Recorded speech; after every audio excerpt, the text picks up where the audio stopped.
sharpen your teeth. The blame ghosts in the cold while you rot underneath. On today's episode of Stop Blaming the Leads, I'm sitting down with Cody Stephens from Nomic Power in Austin, Texas. Cody's a longtime friend of mine and one of TSSG's first and consistent clients. He's somebody I've watched build an incredible, successful generator business from the ground up. So today we're going to discuss more about the customer experience, building trust, having a real sales process, investing in the right people, and how to stop blaming the leads.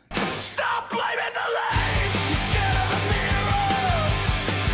You're scared of the mirror! Stop blaming the leads! There's blood on your Welcome back to Stop Blaming the Leads. If you don't know me, I'm Chris Stilwell, founder of TSSG. I started in sales. I worked my way through the generator industry as a top sales rep, eventually a top sales manager, and an award winner with Generac. And after years of building processes and selling generators and leading teams for other people, I decided to quit my job and go out on my own to start TSSG.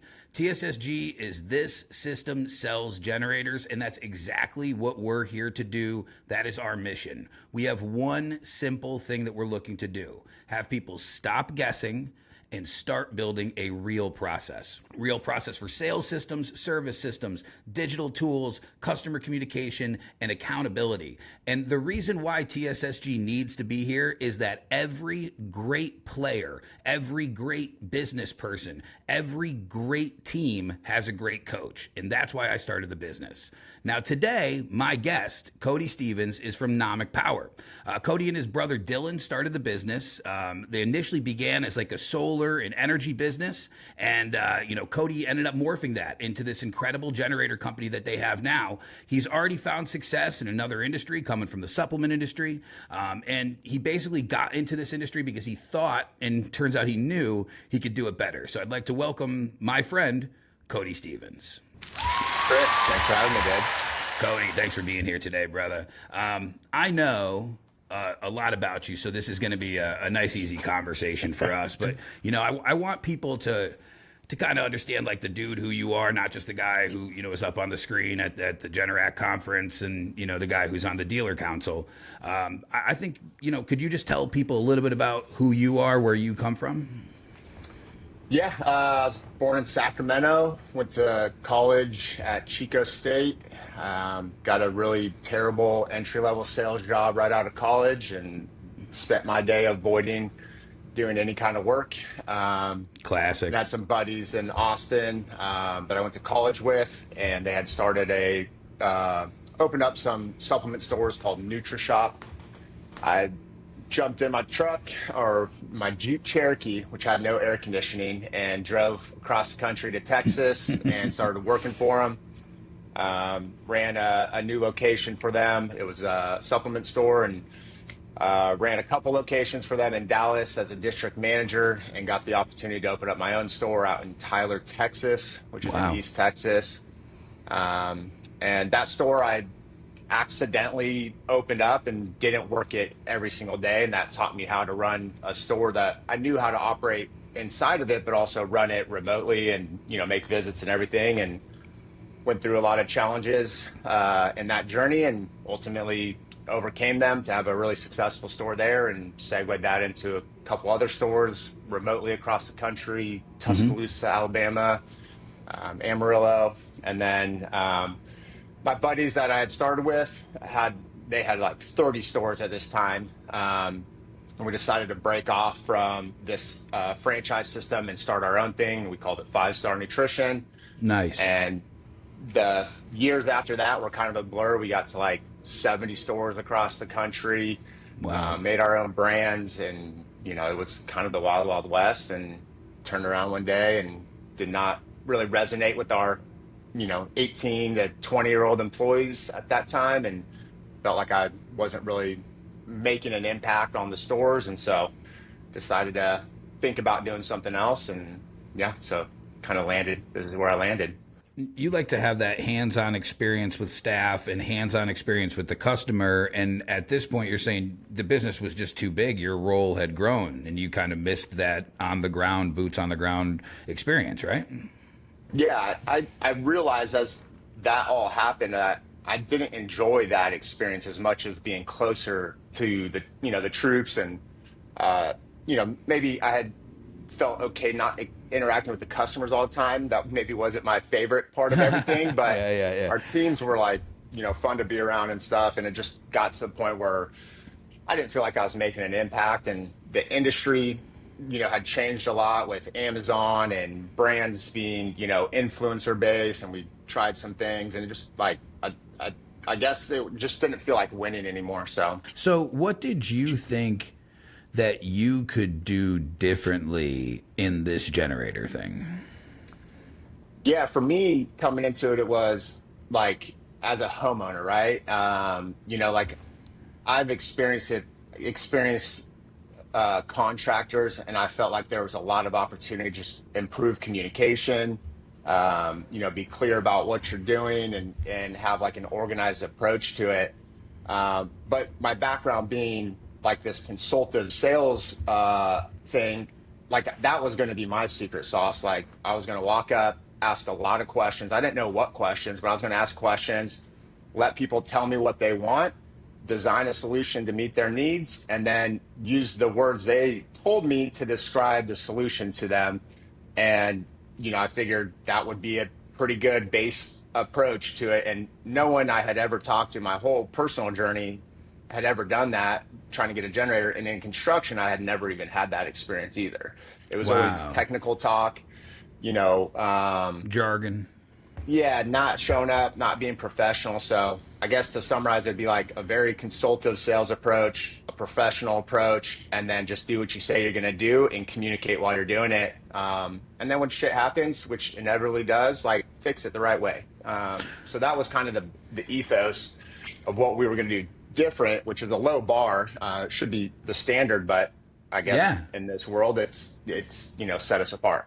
No, and I agree with that, Cody. There's the difference between, we talk at TSSG, the difference between a contractor and a specialist, right? And you're gonna I say contractor, I almost kind of say it in a pejorative manner, because what I mean is that it's the experience that you're expecting. You said it. The guy's showing up smoking, maybe dirty shirt, old boots. He's, telling you a bunch of stories. You know what I mean? You know that guy. Everybody's got an uncle like that, right? And Yeah. that's who's showing up quoting jobs, and that's why we don't call it quoting jobs, because if you say you're showing up to quote a job, that's what people expect, right? So you start installing generators, you guys start selling generators. Now I'm going to say there's probably a lot of people out there listening to this right now going, I did electrical for 10 years before I did generators. We had 250 service plans before we even decided to go into generators. I've been doing generators for 20 years.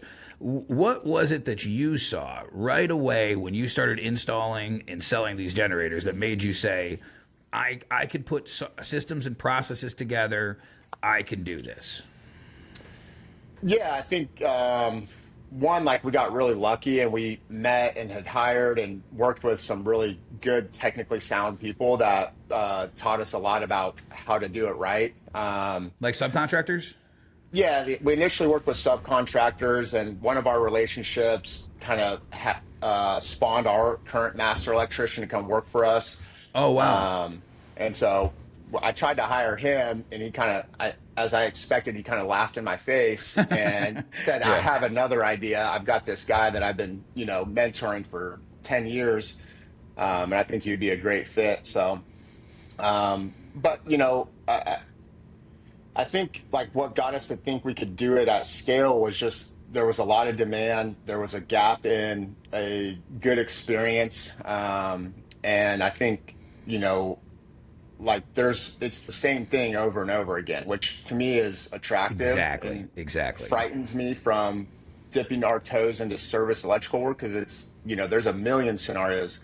With generators, you're going to go walk up to like different scenarios, but you're doing the same thing, and it's minor nuances in how you do it to do it correctly. But I think I agree with you. It's an 80-20, right? 80% of the work is the same. You just have to figure out the 20% that's going to be different on each job. Yeah, whereas like if we're doing generators and all these different verticals of electrical work, that's a ton of different systems and processes, and it's almost like a recipe for that chaos that we're trying to avoid. Okay, so you saw that you could create process procedure simplification behind this kind of one assembly line type install, right? And I think that's what made it look like a replicatable business for you. Now, where did you get stuck? I mean, we've hit a lot of different sticking points. The market here, given those events that prompted me to want a generator, brought in a lot of competition. A lot of companies that were doing the electrical work tacked on generators, HVAC, tri-trade type stuff. Like they all started offering generators. So it got pretty saturated here. And that's kind of thinning out now, which is another kind of road bump we've hit where we haven't had a real event here in 4 or 5 years. Yeah. And so the PTSD and the mega, waves of demand have slowed out, but we've found some good niches and, different ways to install generators and kind of keep things growing as those conditions have kind of come into the market. Okay, so you saw a lot of competition come in. Guys tried it, but it's thinning out, and I think we're seeing that all over the country. Right? Is that the strong are going to survive? Now, you had said that sales process was important to you, and that was the major reason you got involved. It wasn't like a bad install or anything. It was simply that the sales process clearly didn't seem to be figured out. What did you start doing in your sales process to start connecting with customers better? You had said you were interested in questions. You had said you were interested in being consultative. How did you go about making that work? Yeah, I mean, I just, our playbook at 5 Star was the same playbook we use here at Nomic today, where, someone comes in with a problem, right? Like that they're trying to solve. And so, the perceived solution is they want a Generac 26 kW.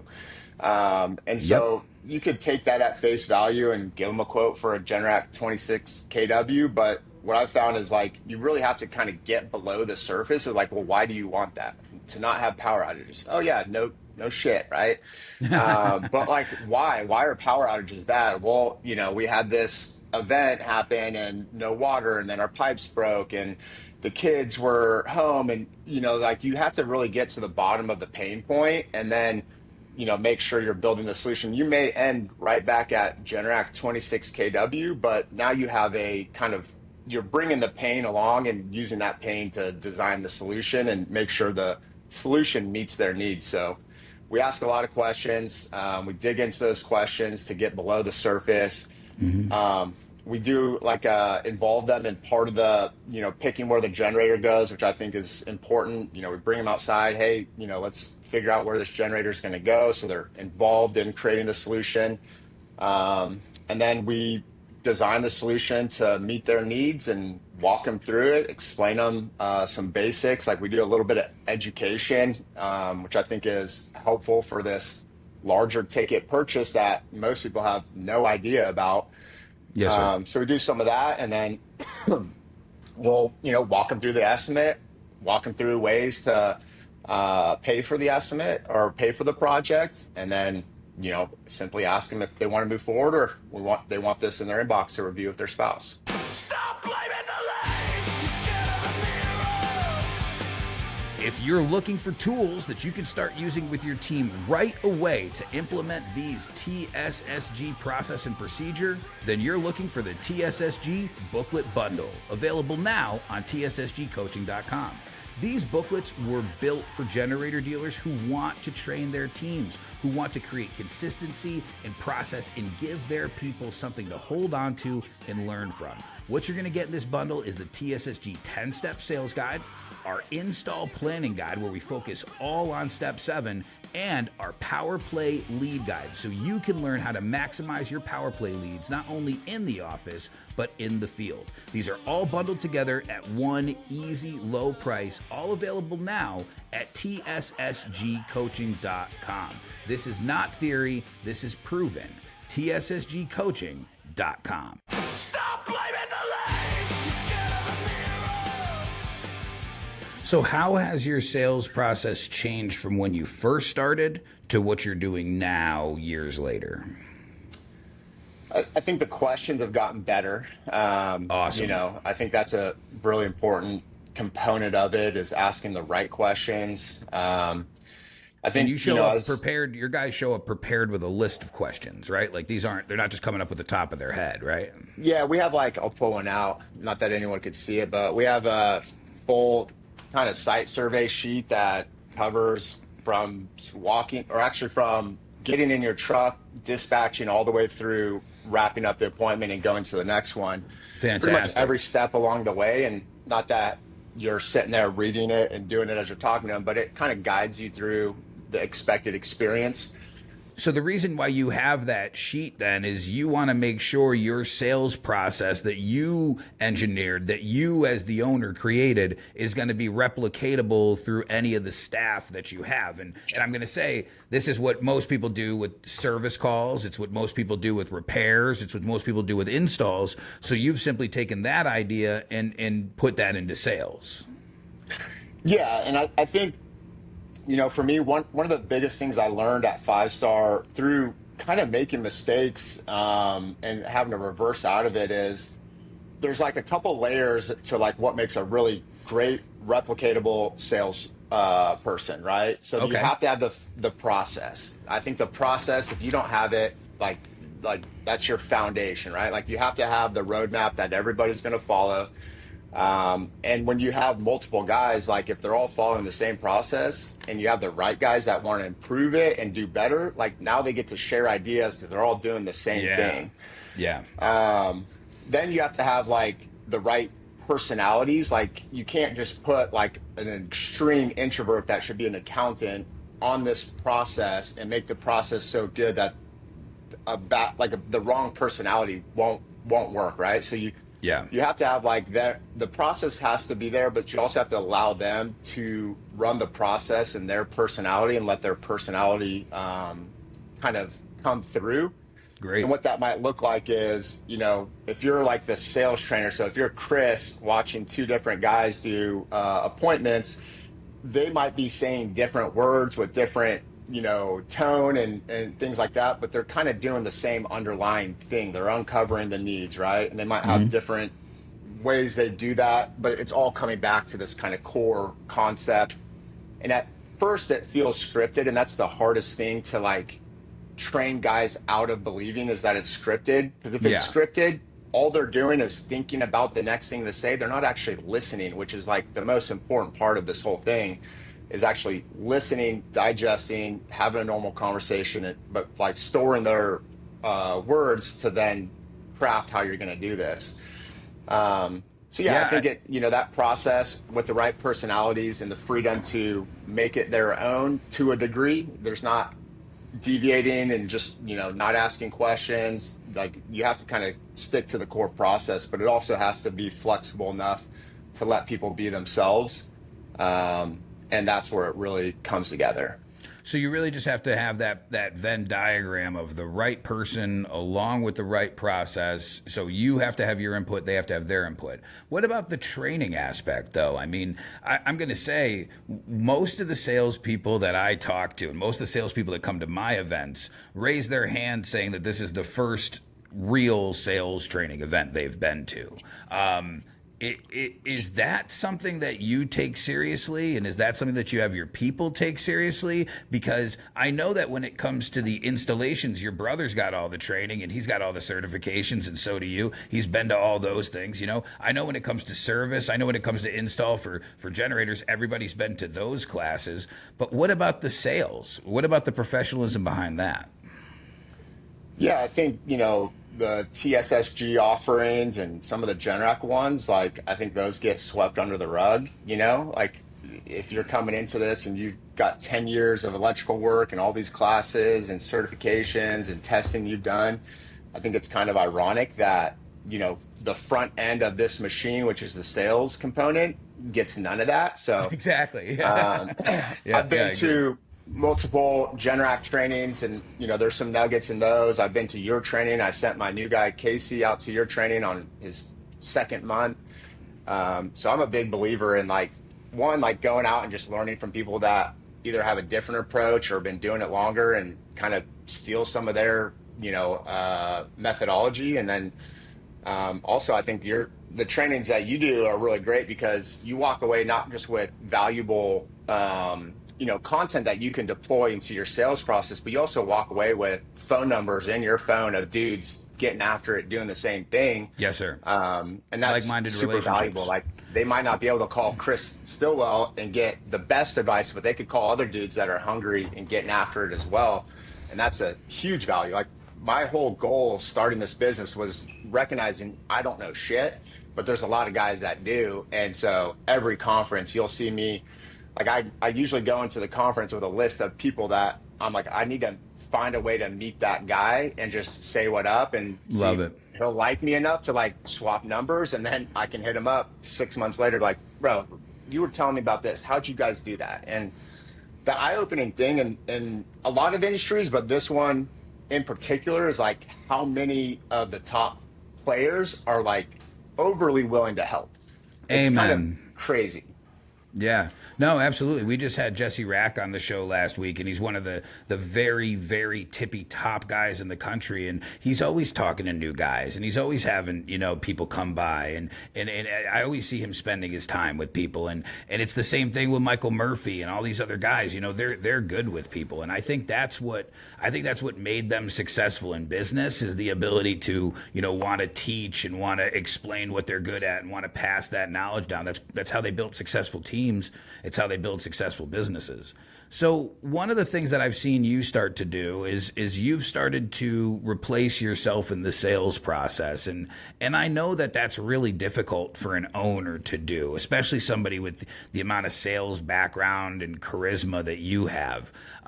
What was it that made you say, this is time for me to replace myself in this process? I have to get out of full-time sales. Yeah, I mean, there's like, I can't do this anymore component. Okay, yeah. Because I would honestly, like, a little secret is like, I would love to hire someone to run this company and let me just go sell all day. Because it's fun. You're outside. Like, I don't mind. Really? Like, I love being outside. At 5-star, towards the end, I sat behind a computer 50 plus hours a week. And I would have died to just be outside for a whole day. Yeah. So that's my secret. The hard part is I haven't been able to do that. And so, like, what I realized is, one, like, I had to learn how to do this at an expert level so that I could teach it. And then there was a point where I couldn't do it and do all the other responsibilities for Nomic. And so those kind of bled together, and, I did the sales because that was how we were going to get to this point. Like, we couldn't afford to pay someone to go do sales. So we're at a point now where we've built up a really good reputation that every single person we hire gets to stand behind, which is something I realized with hiring Casey is he's walking up representing the reputation of our company. He's not selling himself. Whereas when my brother and I started, we had no Google reviews. We're selling, you better trust, like, you have to trust us, me in front of you, that we're going to do this. And so we had to build that reputation. We had to learn it. And there's a point where you just can't do it. But I'm like, with Casey's about 3 months in, I'm still popping in to a couple appointments a week with him. I'll take one myself just to get out of the office and go, make sure I still got it. So. Yeah, I think that's great. And I think a lot of owners should kind of take your advice there and think to themselves, who's working on this business if I'm selling all the time? And that's what I always try to tell people is, if you don't have somebody selling 40 hours a week at your business, you're doing yourself a disservice. And if you're selling 40 hours a week at your business, who's spending 40 hours a week working on the business? Stop blaming the lane. You're scared of the mirror. If you're a generator dealer and you're serious about selling more units, building a better sales process, and having your team perform at a higher level, then you need to be at Field Tested Live in Chicago. I want to let you guys know this is not a motivational event. This is a full day, hands-on training specifically built for generator dealers who want to close more deals and improve their sales process.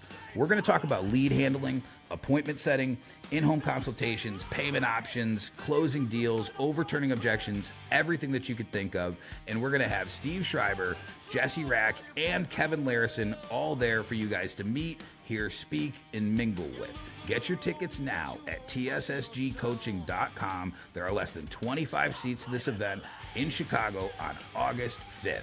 TSSGcoaching.com. Stop blaming the lanes. You're scared of the mirror. So it's cool that you've made that transition, and I know it's tough to kind of let the reins go, but I've met your guy, and I think he's great. One thing you talked about there is you gave him a leg up. And I think this is something a lot of owners should think about and listen to, which is when you sent him into the field, you built your business's reputation so that it walked through the door before he did. And I think that is something that is interesting and maybe different. And can you kind of talk about why that's so important to for him to not be walking out there selling on his own personality, but selling on your business's reputation? Yeah, I mean, I think, in this space, people are aware that Casey's not going to show up and install their generator. So as much as they like Casey, they have to believe that the company, they're hiring the company, and Casey is a representation, or I'm a representation of that company. And so there's a lot of pressure to represent the company well. But that also has to be fulfilled throughout the whole experience for that client. Like our guys, if our estimators are showing up on time, our installers are showing up on time, our service techs are showing up on time. And so I think that in today's environment, the consumer has unlimited amount of research they can do, like ChatGPT, yes. Claude I like Claude, like homeowners are unbelievably educated by the time we show up, and if you're not making sure your online reputation is strong, then I think you're at a massive disadvantage than other people that do. And so absolutely, I think it takes less pressure, for Casey, for instance, there's less pressure because he has that at his back, and maybe just less pressure isn't the right word, but it's more confidence, right? He's representing something that is beyond him, and tells the story, and he fulfills it. So I think it's really a good way to look at it, because I've heard so many owners in the past. I've been in this industry for a while, and I've heard so many owners in the past say, "Oh, I've tried to hire sales guys and they always fail." And I feel like that's pointing fingers. To me, I hear that and hear that's them failing. And I think one of the things that you've said that makes a lot of sense is, are you hiring a sales guy to have to go out and sell himself and sell your business? Or have you built a business that your sales guy can go out and sell, and that speaks for itself? I know you guys do a lot of education to your customers, right? You send emails, you send text messages, you let them know who Casey is before you even get there, and you let them know who Nomic Power is. Do you think that makes a big difference? Yeah, I think it's huge, dude. I think, to your point, that person that's complaining, when you dig into it, they probably don't have a great online reputation. They have, exactly. 4.5 star reviews, that, that's a 9 out of 10. That sounds great. On Google, that's dog shit. Might as well be a zero. Might as well be a zero. Yeah. You're getting skipped at 4.5. Yep. And then, I think that's important, but also the training, most people get trained very poorly. Sales, any industry, most people are trained very poorly.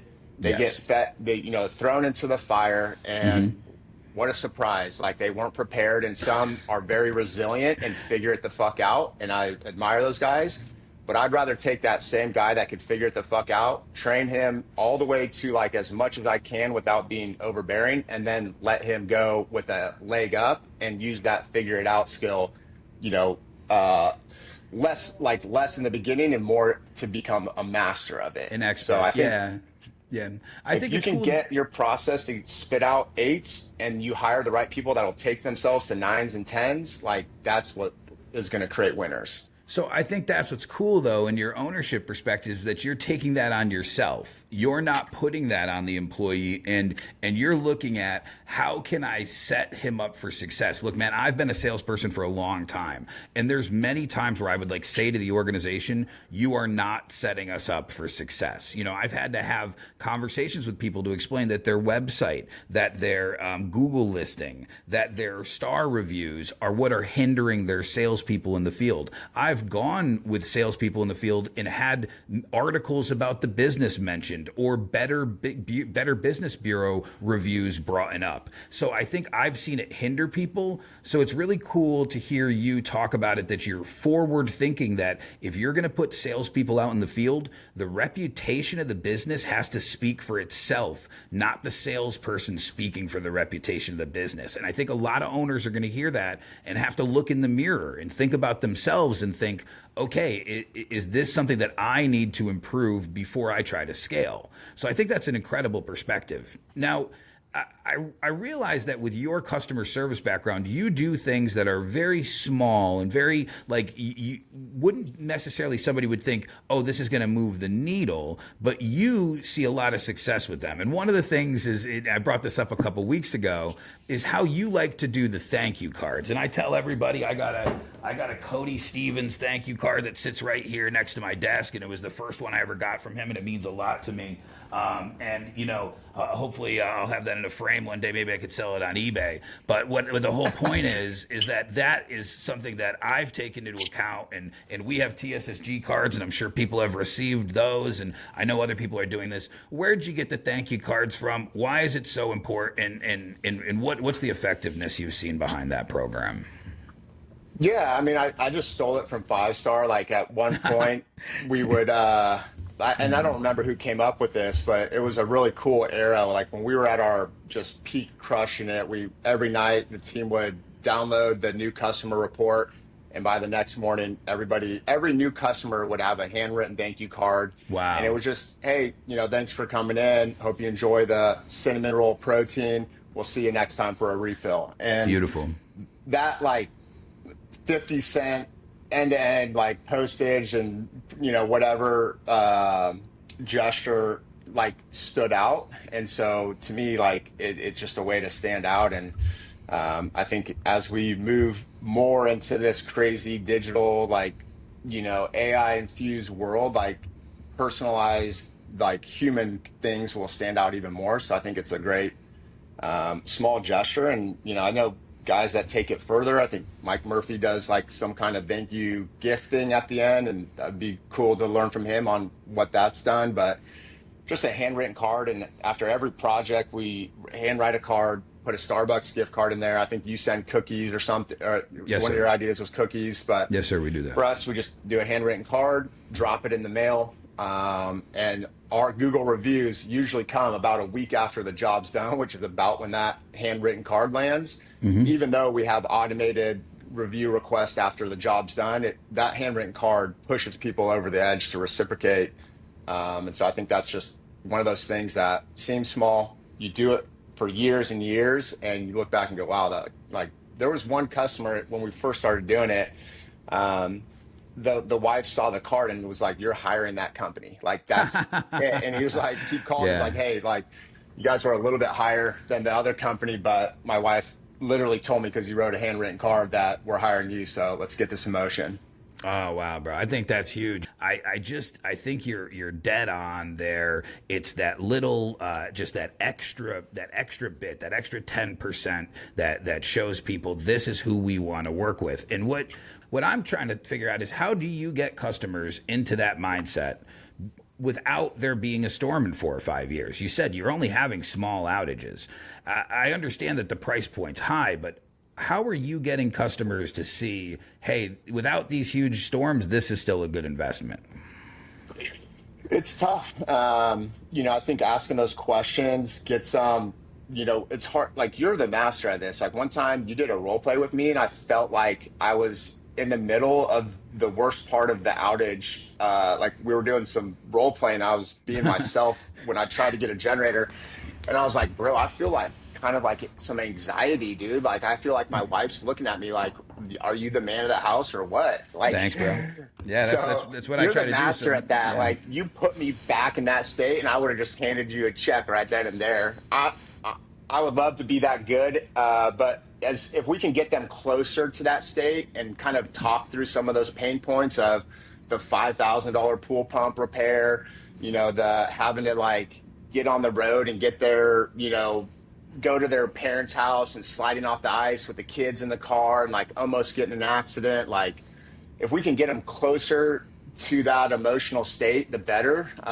Trailblaze is the payment options, like getting them out of like 15K today. Look at your bank account, subtract 15K, and that's where you'll be after this. Like, Yeah. you could get them into like something, whether it's no money down and monthly payments, or 18 months no interest, or did your new like down payment bridge to get them to basically go no money down is like genius. I can't wait to see that work. Thanks, man. So What we're both talking about is that finding the right questions to get somebody emotionally connected to the generator, the payment will seem realistic to them, and it doesn't matter how far away they are from the event if you are good enough to get them to feel that emotion, right? yeah, and I think the one thing that's kind of changed over the last year or so is like a lot of that is looking back and trying to take them back. But I think with AI and AI has gotten into the news, and seems like there's a lot of negative media about it that people are watching and hearing about or reading about, and whether they're interested in it or not, like you could also start to dangle that into the future as well. So Yes. like, you might Yes. not be able to say, hey, at some point in the next 5 years, it's 32% likely we'll have a 4-day power outage again. But you can say, hey, are you paying attention to some of the AI development in our area? Like, have you noticed any disruptions at this point? And those things kind of like, now you're trying to take them back emotionally, but you could also say, like, something's coming. Nobody really has a clue. Everybody's stance is like, no one has any idea what's going to happen in the next 10 years. Oh, absolutely. And it's crazy. And I got this written down here, and I'll just show everybody on camera there. It's, I do buck slips for myself. And one of them here said, don't sell to past outages. And this is an episode I'll have coming up soon. I've been working on it, but, and it's something I've always talked about, which is we don't sell time machines. So talking about outages in the past or things that have happened even months ago, that's not why someone's going to purchase a generator. Why they're going to purchase it is the fact that what they can avoid happening in the future, right? So it's getting the emotional connection, not just with the previous events or how they might have felt, but having that emotional connection with the future and having that emotional connection with what they can possibly avoid. And me, I like to make them the hero in the story. If you're the dad at home and you could spend, $125 a month for the next 11 years and make sure that the power never goes out again, that you don't lose insulin, that the kids' fish don't die, that they don't have to leave the house in the middle of a storm, that seems like it's worth every dollar. Right. And that's, I think, where we have to be storytellers as salespeople, where it goes back to what you were saying is you could have the best process in the world. But if you don't have the right personality to go out there and actually get in touch with a person and bring out that emotion and connect with them, you're never going to sell anything. Right. Yep. So let me ask you this. We just kind of talked about AI and data centers. Where do you see the industry going? I mean, I think we're heading into a time where reliability is going to be a challenge. We're on ERCOT, and I think there's going to be a lot of challenges for ERCOT. As much as I hate to admit it, because it's so in your face at the conferences, Generac, but it's there. I think that we are going to be finding ourselves in ecosystem type energy solutions where just Yes, doing sir. generators is maybe not the optimal business strategy in 10 years from now. I don't think there's a balance, right? Like, that might be 10 years down the road. And I don't think going and hiring, doing EVs, solar battery storage tomorrow is like the right use as a business owner. Like, that's going to bleed you out for a while. But I think being open to that, being curious about it, working with, partners, like we have a great solar partner in town and we do a lot of work with them. And so just being around it and kind of having a temperature on how are all these systems starting to come together, and how, I know Generac is going to have their whole ecosystem for themselves, but there's also other brands that, um, you know, play pretty well today, that are out there and Amen. installed on homes. Like, I would love to get a list of Enphase controllers that are on homes, and because you could just slap a gen right into those things and charge them. Oh, for So sure. I think that's kind of where we're heading in 10 years. Like, reliability is going to be tough. Pricing, just energy rates are going to be higher. Hopefully some of the technology costs come down and make it easier, um, more feasible for people to invest into their own little microgrid. I kind of think of it like off grid in the suburban neighborhood. Nice. I think energy independence um, is kind of the future. And when you lose power, like, we rely on power, and if things continue to where that's less reliable, our our industry is going to continue to grow. And I think it's feels late. Like, I felt like we were late getting in the game, but I think we're all extremely early. I agree with that. I thought the same thing. And, in I think 2017, when I started getting involved with this, I thought, man, I wish I'd been in this sooner. And now I'm like, man, I'm happy I'm in this now. So that's really good. Hey, buddy, this has been a fantastic conversation. And I think that this is the exact example of what the industry needs more of. It needs more people who are willing to learn, who are willing to help, and who are willing to grow, and who are willing to build a real company and look at this like a business. So I think the things that you guys have seen that separates with Cody is the investment into other people, the investment into process, how he's not a lover of generators or an electrical, but he's a lover of the customer experience and making sure that he's taking care of not only the people who he's working for, but the people he's working with. So if you guys take that mindset and you start thinking to yourself, how can I go that extra mile? How can I write that thank you card? How can I get this person into a mindset where they understand what our business could do? You're going to start building a real business, and you're going to stop blaming the leads.